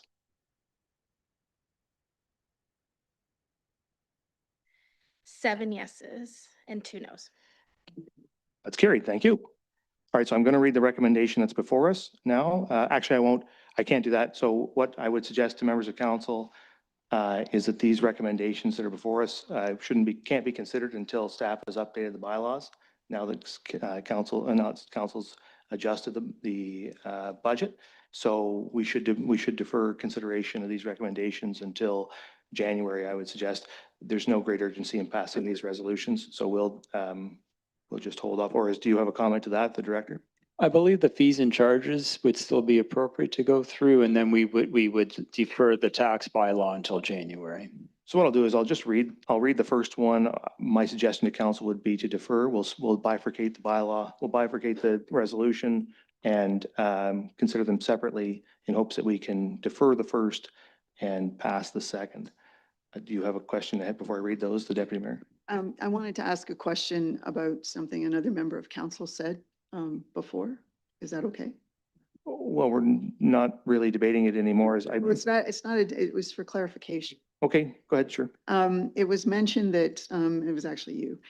It was mentioned that the Aquatics and Wellness Center is a separate business plan. So the all the new employees, it's all contained within that. I'm curious to know though, that business plan assumed a certain level of revenue. If that revenue isn't realized, how do those people get paid? Is it just adding to the debt, or is it coming from the tax stabilization reserve? The director can speak to how it works. In the short term, it would be coming from the tax stabilization reserve. In the long term, I think we would look at right sizing the staffing to meeting the demand on the facility. But just so we're clear, the business plan is such that it draws from tax stabilization while there's a deficit, and then when there's a surplus, it pays the tax stabilization reserve back, right? Okay. Okay, so I'm going to read, I'm going to split this, read the first part of this then, that council adopt bylaw 111-2025 being the 2026 tax levy bylaw, establishing the 2026 tax rates effective December 12, 2025. Is there a mover and second for that resolution? Moved by the deputy mayor, second by Councillor Grace. I would suggest or request a motion to defer. There's a motion from Councillor Mayette to defer. Is there a seconder for the motion to defer? Councillor Davinsky. Any questions about the deferral? The other vice deputy mayor? Pardon me, my ignorance. Just explain again the deferral, why? So because we amended the bylaw, in order to pass it, we have to update that tax levy bylaw, which means we just have to take the time to do that. We don't have the right bylaw. Okay, so any other questions about that? Everybody understands? I apologize, it's confusing. The whole thing is kind of ridiculous, but here we are. Anyway, here we go. So all in favor of the deferral? That's carried. And then the second one is that council adopt bylaw 112-2025 being the 2026 fees and charges bylaw effective January 1, 2026. Is there a mover and seconder for that resolution? Moved by Councillor Mayette, second by Councillor Grace. Discussion on this one, the vice deputy mayor? Just one quick question for our Director of Community Services strides. The wellness center rates that people are taking out memberships right now, and I don't know whether you sold 100, 200, I think it's going well apparently. So the membership rates that people are paying in December, those rates that they're paying now will go up as well. I'm reading today that they'll go up 5.5%, whatever the rate is saying is 5.5%. So if a senior is paying $640 today, you would add 5.5% onto that rate January 1st. Is that correct?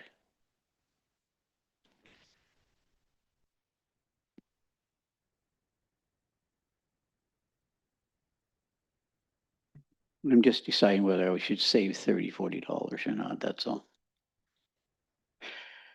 No, I just wondering if we just set the rates. The building's not open yet.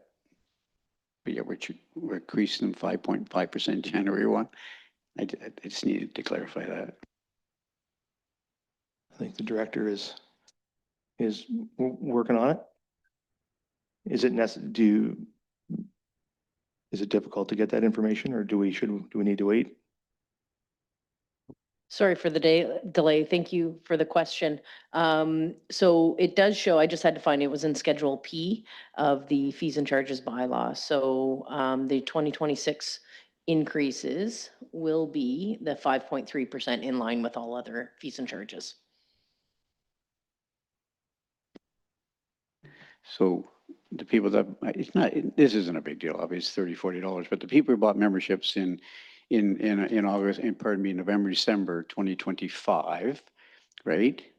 The people who are purchasing them in 2026, January 1 will pay an extra 5.5% on top of what people paid in November or December, right? Is that what you're saying?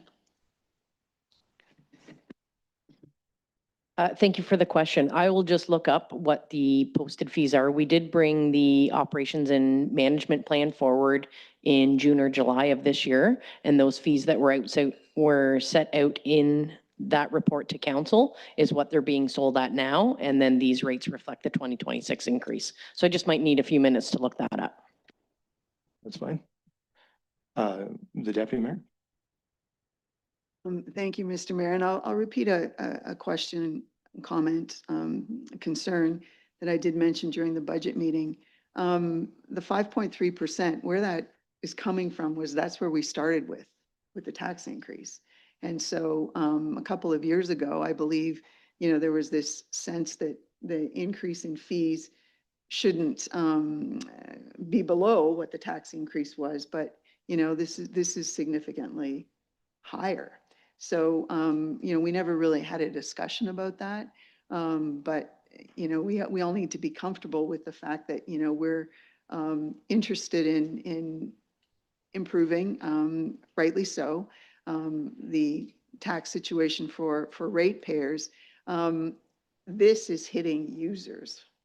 And some users are not necessarily ratepayers. They might be some of the people in our community that really need some help as well. So just the 5.3, that's where it came from. And we're just continuing it along. So I guess I would ask, and your point is well taken, and that really has been our approach to set the fees and charges at the rate of taxation. And I guess I wonder to staff, like if council were to adjust the fees and charges increases, apart from the ones that are established through some other means, but the ones that were established just based on that calculation, if we were to adjust it at this time, what would happen? So now the blended rate is down at whatever it is, 2 and something, which is about half, like we'd about cut it in half, the increase, give or take, which would reduce the amount of money we would bring in, which is reflected in the budget. A budget which will come into effect in 4 days. What happens? Does anybody know what happens? If we do that, like, how would we, because I'm with the deputy mayor on it, honestly, I think that we shouldn't, I have no way of justifying going out to the public and saying, and justifying that 5.5%, 5.3% increase to those rates, like, but I don't know exactly how do we address that? Director, do you have any idea how we address that? You could send us a way to adjust those rates to the 2.6%, and then we would then adjust the revenues accordingly, and any movement in that would come out of the reserve then as well. Yeah. Okay, Councillor Halpin. Thank you, Mayor, and through you, could we, like, I would support having it at the same rate of the 2.9 or what if we even went with a 3% instead of the 5.2 as more of a happy medium? Maybe I could just ask, how difficult is it for you to calculate the tax impact or the impact on the budget to a reduction to match the tax levy increase? How complicated a calculation is that? During the course of this report, or is that what you're asking, Mr. Mayor? Or for the course of this evening, is that possible?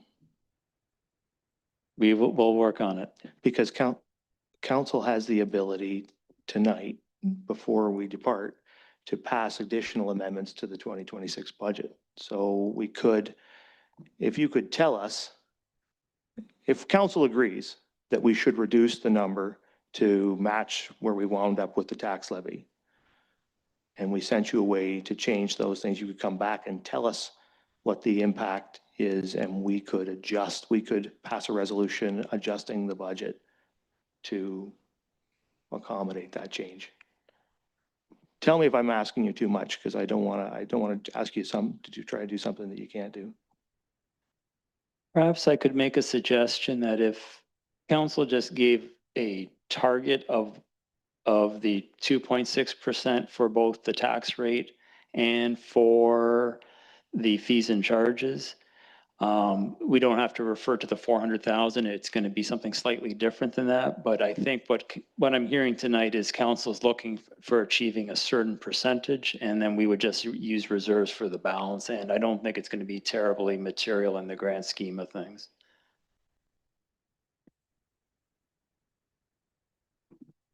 Okay, I don't fully understand that.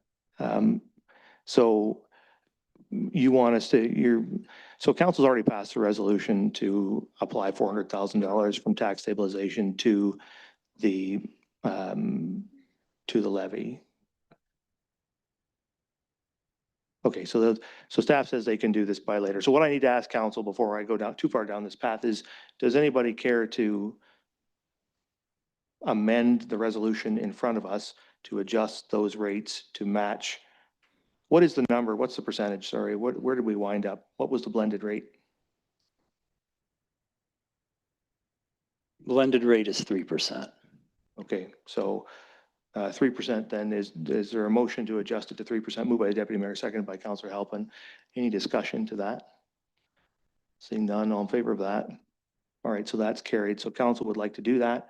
We'll send you guys away, figure out how we add that to the budget, and we'll do it before the end of the night. Okay, so so that's been amended. So that's as amended. So we've amended the resolution that was already on the table. Sorry, that was a motion to amend. So I need to call the question on the main motion to adopt the fees and charges bylaw effective with January 1. Any further discussion on the matter? Seeing none, then you're all in favor. That's carried. Okay. So I believe we're done with that report.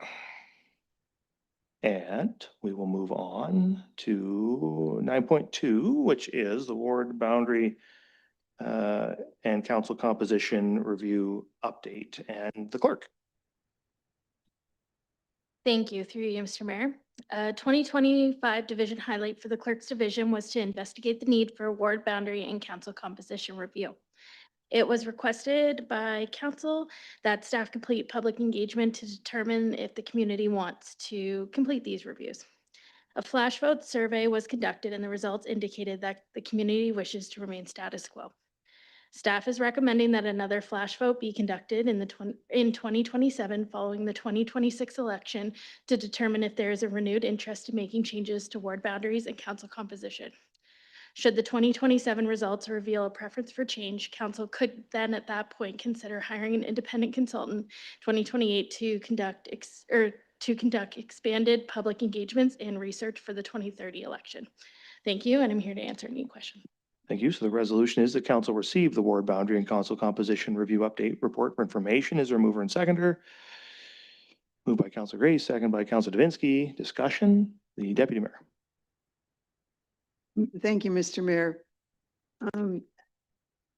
I just want to get some clarification on the comment in the report about 52% based on the engaged survey.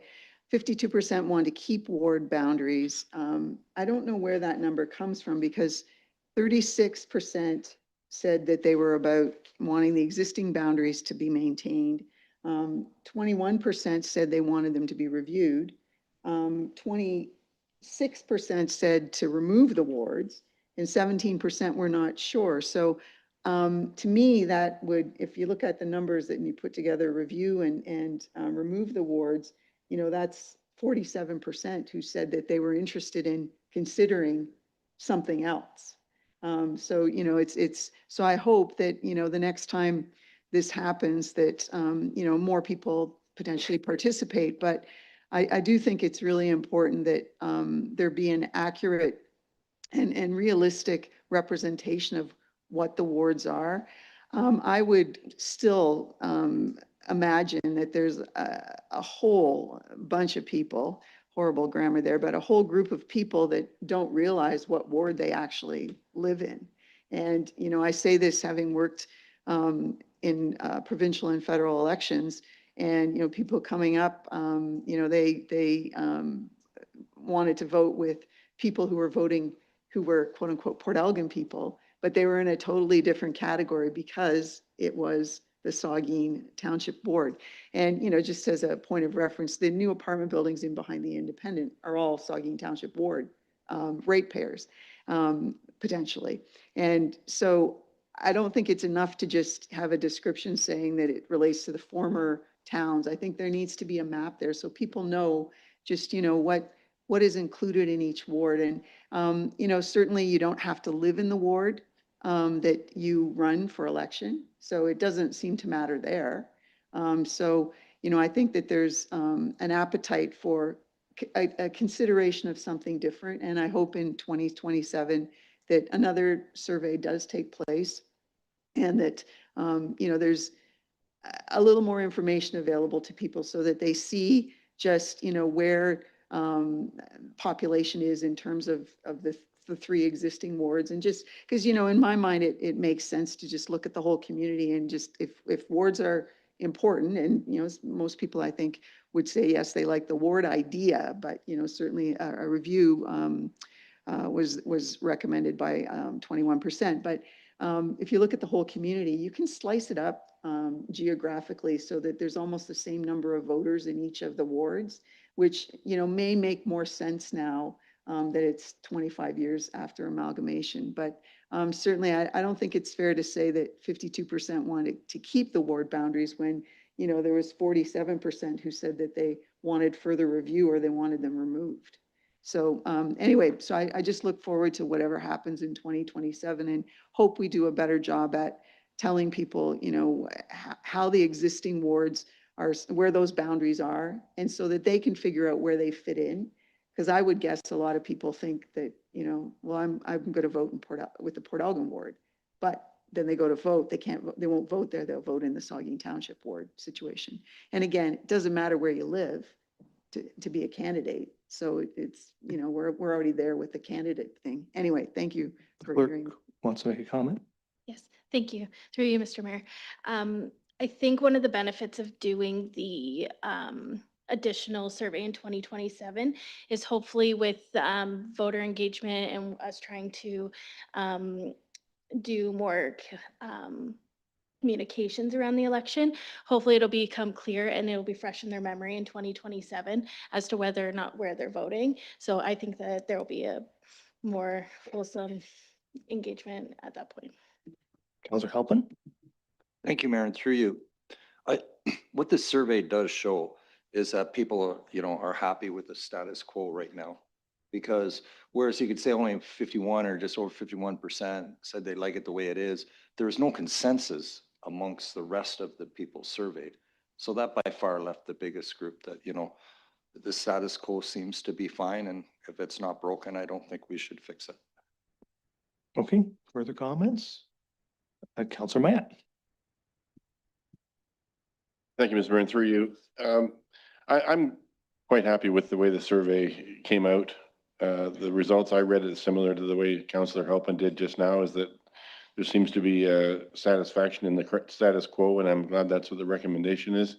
I mean, I am obviously the Saugeen ward representative, and geographically, it's the largest ward, but population-wise, it's the smallest ward. So the only logical change that somebody could derive out of a rearrangement would be getting the largest ward by population, Port Elgin, larger, because lots of people, like was pointed out, they think they live in Port Elgin because they live over by the Independent, or they live in Gobles Grove, or the new subdivision, the Blue Water subdivisions, but they're actually in, like, the Super 8 Hotel is in Saugeen Ward. So a lot of people don't know where they are, but I'm glad we're not going to change it, because It should be more balanced by population, but just so happens that we're concentrated in Port Elgin first, Saugeen second, or Southampton second, and the ward of the former Saugeen third. So I'm happy the way it is, and are we voting on it?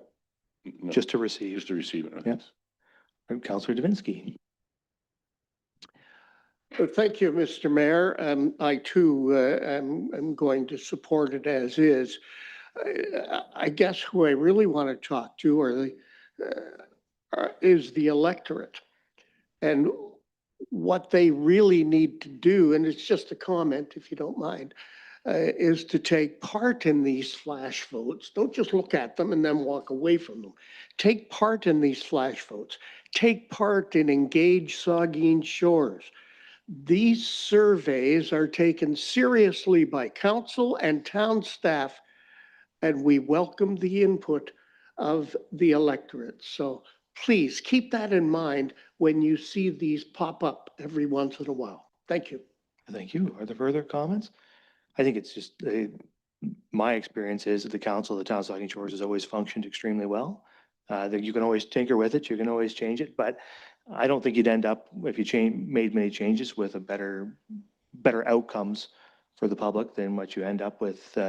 This council and all councils, I think, have functioned well, and that's as a result of the structure that we have in place, I think. So, so I'm content and glad, appreciate all the feedback, and thanks for the work of the clerk in doing this. And we'll survey folks after the next municipal election and perhaps, well, reevaluate the public's views at that point. I'm sure it's always a subject of conversation during municipal elections, the wards and the ward boundaries. And so it will be again, I'm sure, this time, and maybe folks will come to different conclusions. We'll see. All right, so there's a recommendation. It's moved and seconded. All in favor? That's carried. All right, 9.3 then, Municipal Heritage Committee, about 18 Huron Street North demolition request, and the clerk. Thank you. Through you, Mr. Mayor. On November 10th, council requested the advice of the Municipal Heritage Committee on the demolition application at 18 Huron Street North. On November 19th, the committee met and the applicant was in attendance. It was advised that the intent of the property owner was to build the garage, or to demolish and build the garage and workshop as close to the original structures as possible. The committee recommended that the demolition application be approved. The committee also had discussions regarding the designating bylaw, which they recommended be reviewed by staff and returned with amendments for council consideration. Staff will be completing a review of the designating bylaw and utilizing this as a starting point for reviewing historical heritage designating bylaws as recommended by the Cultural Heritage Master Plan. Thank you, and I'm here to answer any questions you may have. Thank you. So there is a recommendation that council approve the demolition of the garage and workshop at 18 Huron Street North, a heritage property designated under the Ontario Heritage Act by the town of Southampton, bylaw number 9820, and that council direct staff to review the designated bylaw 9820 and return with amendments for consideration. Is there a mover and seconder? Councillor Grace, seconded by the deputy mayor. Discussion. Councillor Davinsky and then Grace. Just a quick question through you to the clerk. Did this cost the applicant any money looking for permission to demolish the garage and the workshop? There are no fees associated with the application to council. There will be fees obviously associated with a demolition permit. Yep. Okay, Councillor Grace. Thank you, Mr. Mayor. The applicant, Mr. Levine, did come to the committee and spoke, and I just wanted to reiterate a couple of things that the clerk has already talked about a little bit, but this application, like the one we had on High Street a couple of months ago, is a good illustration of why these designation bylaws need to be updated, because this one was written similarly, back in the late 1990 or something like that. Very general. And the original intent was to preserve the Captain Spence House, which is a very significant heritage property in our town, but It was written to include the entire property. Mr. Levine told us and showed us pictures to indicate that the garage shed as it stands now is not going to be standing for long. If left to its own devices, it's in rough shape. He had opinions from several contractors who said that it really could not be rehabilitated in its current state. It would have to be demolished. But he does want and intend to create, to build a replacement that looks as similar as possible to the original structure, which isn't even really a heritage building like the Spence home. So that's why our committee supported the application. Thank you. Are there further comments from members? If not, that's been moved and seconded. All in favor? That is carried. Thank you. All right, so now 9.4 with respect to the Southampton Arts Centre Board of Directors appointment and CAO or the clerk. You have it, the clerk. Thank you. Through you, Mr. Mayor. In May 2025, Council approved the Southampton Arts Center request for annual funding of $50,000 for a 3-year period contingent on the development of a formal funding agreement.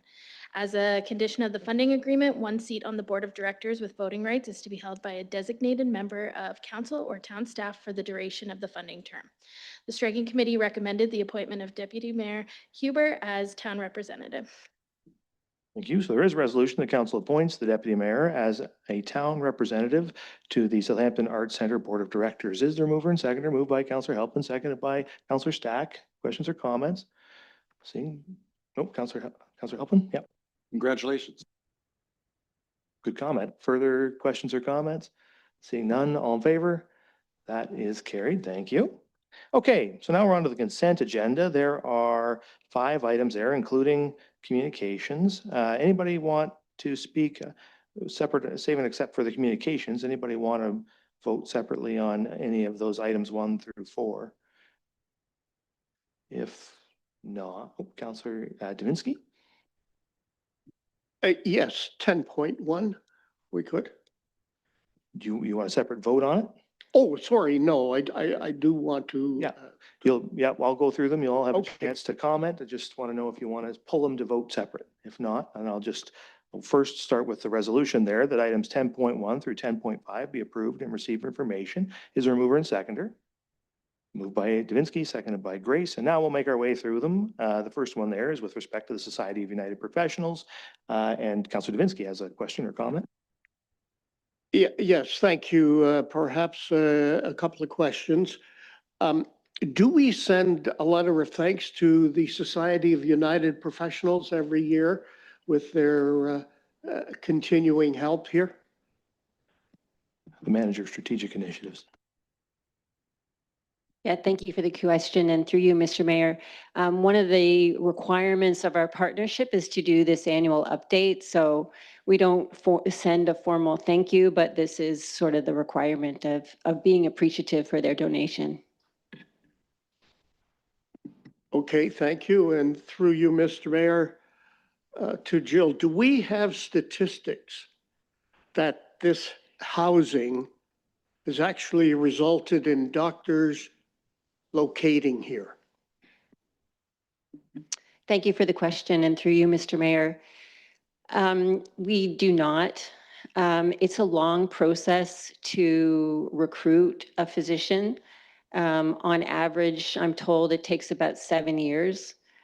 So I don't have data that goes back that many years, but it's certainly something we currently are tracking and keeping, in touch with those people that stay in the residence.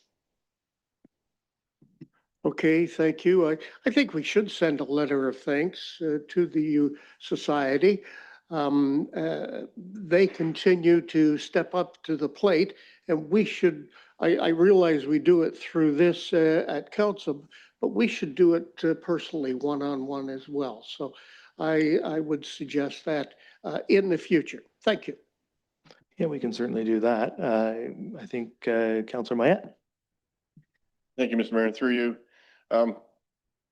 It's a great initiative that the society launched, and it was actually done, I think, well before 2014, because when I was the site vice president in 2011, 12, this was going on. So I think it goes back to the 2008, 2007, I think. But anyway, it's a great initiative, and it is taken up by, if not doctors who are coming here, but the locum doctors who come in and fill in. And if you've been to the doctor, you've probably seen a locum once in a while filling in or doing their internship, I guess you'd say. So they're used all the time, and they're quite often full. Is that correct?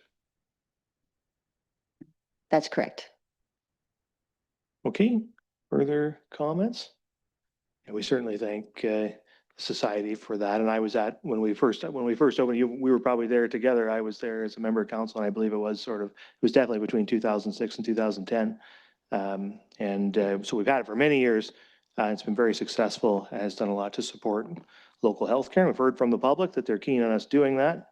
That's a way we can do it. And thanks to the society, it comes at no cost or virtually no cost to the taxpayer, which is outstanding. So, and we certainly can send a letter. We should do that. All right, so the next one then is 10.2, the Town of Saugeen Shores Tourism Study 2025. Any questions, comments on that one? We'll start with the Deputy Mayor and Helpin, then Grace. Thank you, and through you, I just want to thank Amanda Monahan for a very statistically full report. I wanted to ask you though, how did you get to the estimate of 500 short-term rentals in Saugeen Shores? Where does that calculation come from? Thank you, and through you, Mr. Mayor. So the study does indicate that came from the Canada Tourism Collective, and they pulled that information from Air DNA, and I think that was from 2024. I'm just going to go to that page, but that information is in here.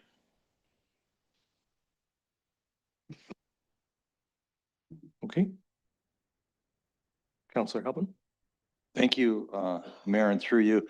Yeah, I just want to comment that I thought it was a really good report. I really liked it. It gave all the information. I learned something new from it, and we didn't have to hire a consultant. And I really liked your report, and brings to my point that I think that we can do. Our staff are so capable of doing things in-house. Great report. Thank you so much. Thank you, Councillor Grace. Thank you, Mr. Mayor. Also, Amanda, thank you for the excellent report. I did have a question, though, about one of the sections of your report where you were talking about, I'm trying to remember the specific, it gave a list of where visitors were from, and it had visitors from Toronto, and these are kind of the chief areas where visitors were from: Toronto, Kitchener, Waterloo, London, I think. But Guelph, one of them, it said the largest census subdivision represented was Brockton.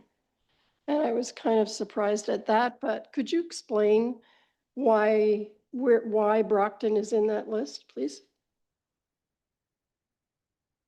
Thank you, and through you, Mr. Mayor. Yes, so the tourism study considers within 40 kilometers to be a local visitor. And I think because there is a large portion of Brockton that is just outside of that. So that's probably where that higher count came from here. And I wondered if that was calculated not as Brockton per se, but because it's the county seat, would be the surrounding area that isn't just Brockton, but would be other parts of Bruce County that are outside of that 40 kilometer. Maybe you can't speculate into that, but it just seems like a large number coming from Brockton itself as a smaller town than us. Thank you. And through Mr. Mayor, I agree. I think when we look at the top 4 local visitors, the FSAs, the forward sortation areas, as well as Brockton down here in the census subdivision, when you really look at all of those postal codes, it's making up largely Gray and Bruce when we map it out. And I think that's our best way to kind of look at that when we think of a local visitor. So hopefully that provides a little bit of clarity. Yeah, thank you. Are there further questions or comments from members? If not, thank you for that report. It was a really good report. Next then is 10.3, the release of the conservation agreement or with respect to 21 Snyder Avenue. Questions from members on that one? Councillor Helpin? Thank you, Mayor, and through you. What exactly, like, why was it held and why is it being released? The solicitor. Through you, Mr. Mayor. Thank you for the question. So this is a situation where at one point in time, there was a severance being requested by a property owner. As a result of the severance, certain studies were performed. One of those resulted in the Golder and Associate report. And in that report, pursuant to the Conservation Authorities Act at that time, the legislation has now changed. There was the ability for Bruce County to require as part of the consent approval that the municipality as the lower tier as well as the Conservation Authority enter into an agreement that required certain steps to be taken by the individual who intends to build before the approval would be permitted by way of a building permit. So the document was registered on title to the property. It's now many years old. Structures are in place. And the individual that owns the property was intending to sell. And as a result, it forms a cloud on title. And so the request was to release the agreement. So Saugeen Conservation, who was the primary entity in this agreement, has consented, and now it's just the town needs to consent in order to have it released. Any other questions about this one? Comments? I don't see any. Then the last one there is with respect to an easement with Mill Creek Developments Limited. Any questions about that one? Councillor Mayette. Thank you, Mr. Mayor, and through you. I was kind of surprised to see this, but I'm glad that the recommendation is to retain the easements.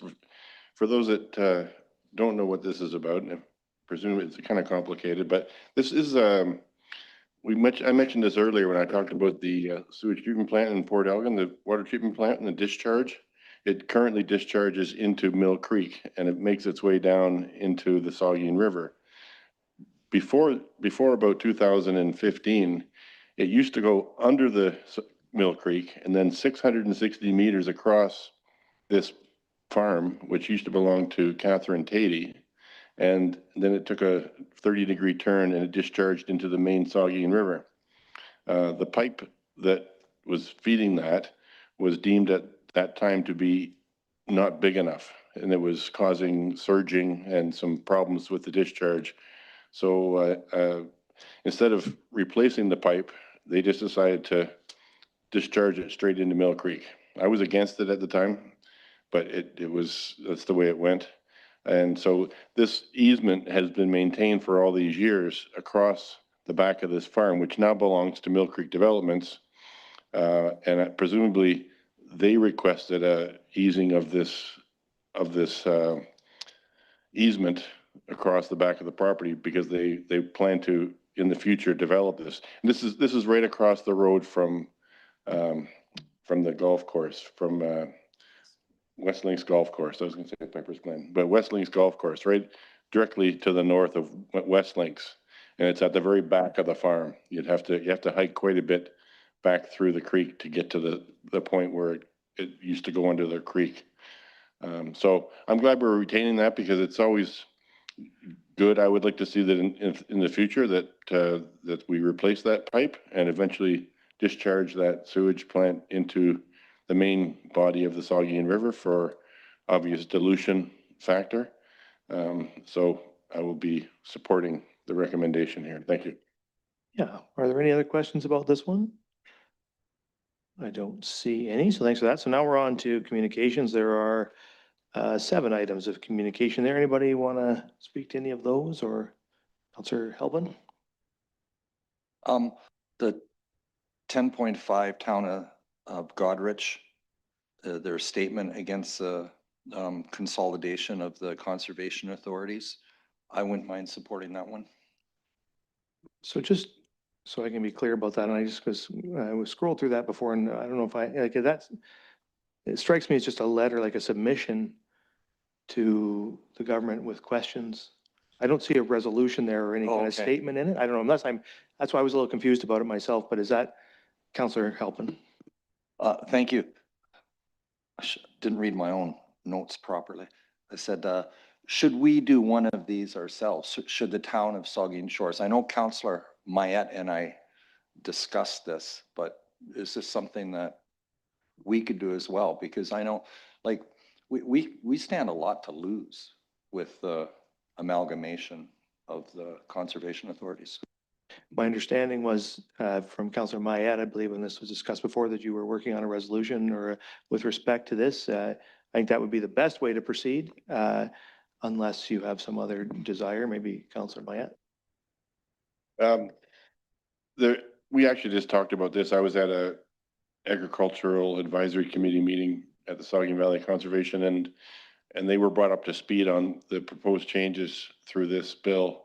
And there's a lot of nuances to it. And even at this point, I'm getting a hold of them. This letter that Godrich did is a good one, and it points out some of those nuances and potential downstream, no pun intended, downstream effects that that this bill is going to have on the Saugeen Valley Conservation Authority and all conservation authorities. So yes, I think we should be putting a resolution together. We've got the Environmental Bill of Rights is open until the 22nd of December, but that's just on the map and the consolidation zone. It's not about the effects of the bill and everything else. It's just the comment period that they've got open right now is only to do with the consolidation. And our consolidation is 7 conservation authorities are proposed to be consolidated into one, ranging from Newmarket through Lake Simcoe, around Georgian Bay, around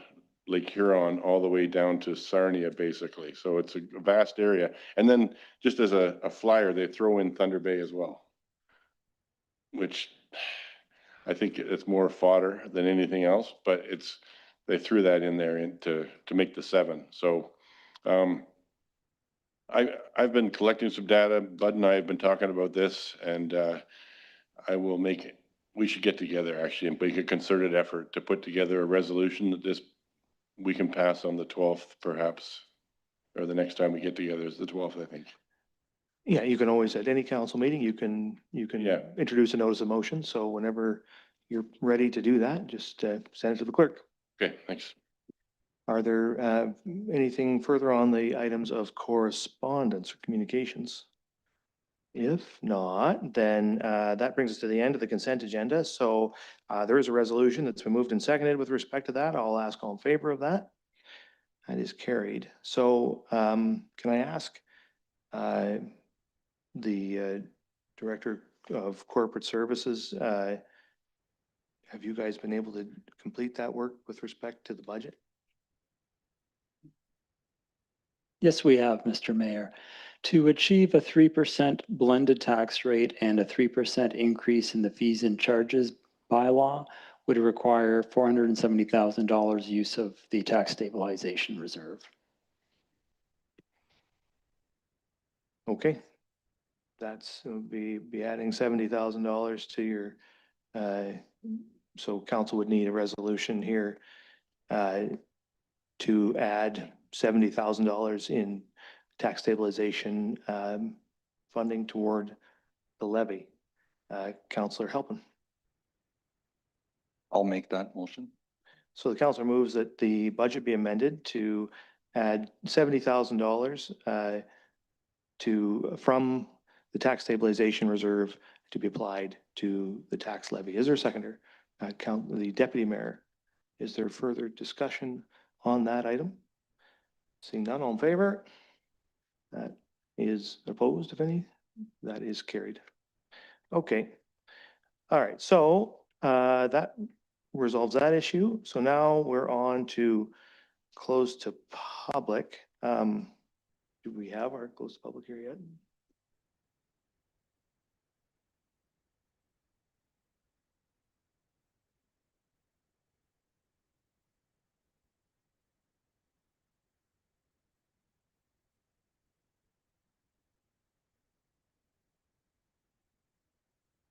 Okay, so we have a delegation enclosed that we're waiting on. So what we will, oh wait, look at that. Perfect timing. All right, so what we'll do then is I'll read the resolution to go into close. We will take a 10-minute break before we go into closed formally, but we'll pass the resolution. First, so the resolution here is the council move into a closed public session in accordance with Municipal Act 2001, Section 2392. C, a proposed or pending acquisition or disposition of land by the municipality or local board. E, litigation or potential litigation, including matters before administrative tribunals affecting the municipality or local board. F, advice that is subject to solicitor-client privilege, including communications necessary for that purpose. I, a trade secret or scientific, technical, commercial, financial, or labor relations information supplied in confidence to the municipality or local board, which if disclosed could reasonably be expected to prejudice significantly the competitive position or interfere significantly with the contractual or other negotiations of a person, group of persons, or organization. K, a position, plan, procedure, criteria, or instruction to be applied to any negotiations carried on or to be carried on by or on behalf of the municipality or local board. Is there a mover and seconder? Moved by the Vice Deputy Mayor, seconded by Councillor Stack. All in favor? Council will move into closed. We'll convene in 10 minutes.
Okay.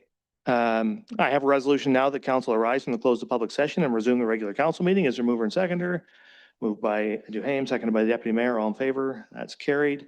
All right. And so I will report that during the close to public session, council approved close to public minutes. Council discussed matters relative to the sale of Ontario Power to Earth Power Corporation and a legal opinion. And council heard an update on the Shipley Trail relocation project. And there were the following recommendations coming out of the close to public session. So this is a resolution. The council adopt bylaw 114-2025, a bylaw to authorize the sale of Ontario Power Incorporated to Earth Power Corporation, and that council requests that Ontario Power Incorporated attend the January 5th, 2026 Town of Saugeen Shores Council meeting to provide a public update on the sale of Ontario Power Incorporated. The council authorized the CAO to negotiate and execute a permanent easement agreement with Mr. Schemmelt for the extension of the Shipley Trail, and that council amend the 2026 business plan to allocate $219,000 from the Parkland Reserve and transfer $33,500 from the 2026 Beaner Trails to fund the Shipley Trail relocation. Is there a mover and seconder for the resolution? Moved by Councillor Mayette, seconded by Councillor Grace. Discussion? Seeing none, all in favor? That is carried. All right, so now we'll move on to bylaws. And I have a resolution. So there's four bylaws here. Three bylaws. Bylaw 111-2025 was deferred by council, so will not be considered. And we have added bylaw 114-2025, which is the one we just spoke to with respect to Ontario Power. So the resolution, does anybody wish to vote on any of those separately? Seeing no request for that, then the resolution is that bylaws 112-2025, 113-2025, and 114-2025 are hereby read, passed, and sealed this 8th day of December 2025. Is there a mover and seconder? Moved by Halpin, seconded by Grace. Discussion? Seeing none, all in favor? That is carried. I have a resolution now that bylaw 115-2025, being a bylaw to confirm the proceedings of the Council of the Town of Saugeen Shores, is hereby read, passed, and sealed this 8th day of December 2025. Is there a mover and seconder? Moved by Duhaime, seconded by Davinsky. All in favor? That is carried. And finally, a resolution, this regular council meeting of December 8, 2025, hereby adjourns at 10:35 p.m. Is there a mover and seconder? Moved by Grace, seconded by Halpin. All in favor? Council stands adjourned. Have a good evening, everybody.